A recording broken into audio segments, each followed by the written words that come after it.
These events are very important to integrate international students to come to Porto Business School. The next step is to put them together with the Portuguese students that we have so that we can enjoy a much more intercultural environment. Everyone is so nice and the event is so cool, and we got all together meeting people from different nationalities. So it's just being very perfect. I'm very glad I'm here.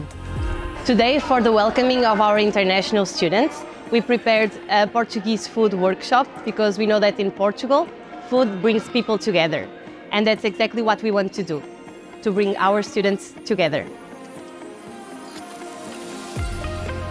Well, today has been an awesome day, and being with these guys was an awesome experience. Talking to people from so many countries brings a lot of happiness.